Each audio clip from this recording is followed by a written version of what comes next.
राजकीय सामुदायिक स्वास्थ्य केंद्र के चिकित्सकों के आवासीय क्वार्टर्स के कंडम को लेकर इंचार्ज डॉक्टर रमेश मीणा को ज्ञापन सौंपा। ज्ञापन में बताया गया कि सीएचसी राजगढ़ परिसर में स्थित आवासों के जुलाई माह में पीडब्ल्यूडी द्वारा कंडम घोषित होने के पत्र के प्राप्ति के बावजूद करीब 4 माह तक आवासरत चिकित्सकों को सूचना न देकर गोपनीय रखा गया।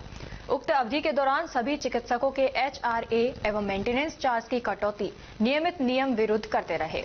ज्ञापन में बताया गया कि पत्र को गोपनीय रखकर चिकित्सकों की जान जोखिम में क्यों डाली गई।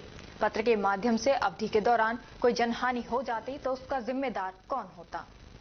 अभी कल नोटिस दिया था कि 4 क्वार्टर खाली करे जाएं, जिसको हम खाली करने के लिए बिल्कुल राजी हैं। जब भी टाइम दिया उस दौरान हम खाली कर देंगे, इस पर कोई विरोध नहीं है।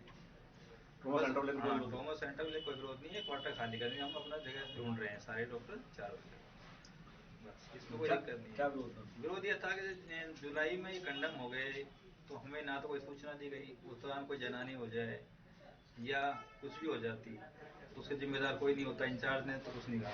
दूसरा कि कंडम होने के बाद हमारे एचआरए कट रहे हैं, वो भी गलत है। बस उसका हमारा विरोध था, जो हम ज्ञापन देंगे आगे। मामला ये है कि आवासीय परिसर है, जिसमें भी लोग चिकित्सक लोग अपने परिवार के साथ रहते हैं। ये क्वार्टर पीडब्ल्यूडी विभाग द्वारा 25/7/2025 को इनका निरीक्षण या बिना निरीक्षण के इन्हें कंडम घोषित कर दिया गया था, जिसके की सूचना चिकित्सक को अभी तक नहीं थी। ये सूचना गोपनीय रखी गई थी। अभी 2-3 दिन पहले जो जनाना परिसर में जो 4 क्वार्टर है, उन चिकित्सकों को क्वार्टर खाली करने के ऑर्डर दिए गए थे और उसमें ये हवाला दिया है कि आपके क्वार्टर कंडम घोषित किए गए या ट्रॉमा सेंटर बनेगा।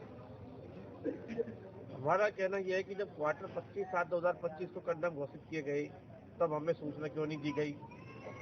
हम हमारे परिवार के साथ रहते, इस दौरान कोई घटना घटी, इसकी जिम्मेदार कौन होता।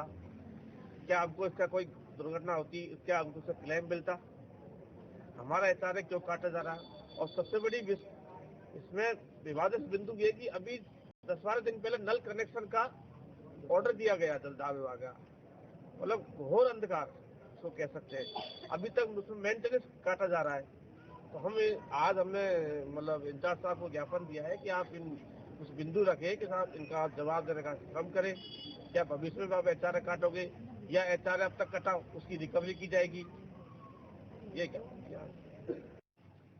ये जैसे कि आपको विदित है कि ये बहुप्रतीक्षित ट्रॉमा भवन राजगढ़ सीएचसी परिसर में बनना था है जो, तो इसी के रिगार्डिंग है जो एक हमको सीएमएस साहब की तरफ से मैसेज मिला था कि ये काफी दिन से अपन प्रयास कर रहे हैं, तो इसको मतलब जमीन चिन्हित हो गई इसकी, और जमीन चिन्हित होने के बाद में इसमें डिले क्यों आ रहा था। हमारे पास में एक सीएमएस साहब की तरफ से मैसेज आया, तो उसी क्रम में हमने हमारे जहाँ पे एनएचएम के जो एक्शन वगैरह हैं उनसे जमीन जो चिन्हित करवाई थी, उसी क्रम में 4 डॉक्टर्स को हमने लेटर लिखा था क्वार्टर खाली करने के लिए।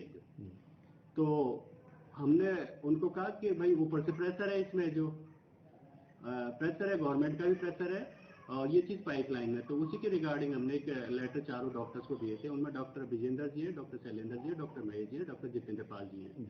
तो हमने जो लेटर दिया था, हमारे लेटर को उन्होंने रिसीव नहीं किया और हमारे जो कर्मचारी है उसको लौटा दिया वापस है। तो उसी के रिगार्डिंग चिकित्सकों के द्वारा ये ऑब्जेक्शन किया गया था कि भाई हमको कुछ समय चाहिए जो, तो हमने उनकी बात सुनी और उस बात को भाई आगे हम सीएमएस साहब को प्रोसीड करते। बाकी हाँ जी, कहाँ बनना है सर अपना ट्रॉमा सेंटर? ये जनाना जो परिसर है उसमें जो डॉक्टर्स के क्वार्टर हैं, एक रो में ही है, सारे के सारे क्वार्टर्स है, वहाँ सामने बनने हैं, बिल्कुल मेन रोड की तरफ से ट्रॉमा भवन देखेगा, पीछे तक बनना है। क्या क्या प्रस्तावित है सर? इस प्रस्ताव में हमारे पास में 3 बिल्डिंग है जो मतलब पाइपलाइन में है। सबसे पहले ट्रॉमा भवन है, उसके बाद में एक बीपीएचयू है, उसके बाद में एनबीएसयू है। तो एक 13/10 में हमारी एमआरएस की मीटिंग हुई थी, जो एमएलए साहब को पूर्व में विदित है। एमएलए साहब भी यहाँ नौकरी करके गए, तो उनको पता है कि यहाँ पे जो पहले वाली जो जमीन है उसका सही तरह से सदुपयोग नहीं हुआ। उन्होंने पहले का जो यहाँ का क्रमबद्ध विकास नहीं हुआ, मतलब हेफाजाट में जैसे बीसीएमओ की बिल्डिंग गलत बन गई, यहाँ पे बीच में रख दी, बोर्ड ऐसे गलत बन गई, ऐसे सुलभ शौचालय उधर गलत बन गया। तो उन्होंने ये सोचा कि फ्यूचर में ये काम आए, मतलब जमीन काम आए, तो इसलिए ये जो क्वार्टर पीछे को जगह एनबीएसयू वाली और ये बीपीएचयू वाली जगह खाली है। तो इस क्रम में तीनों जो संस्थाएं एक लाइन में बनाने का उन्होंने कहा। उन्होंने हमको ये आश्वस्त भी किया कि मैं कलेक्टर साहब से मिलूंगा, जो हो सकता है साहब उन्होंने कलेक्टर साहब से मिले और सीएम साहब को कन्वे किया। ठीक।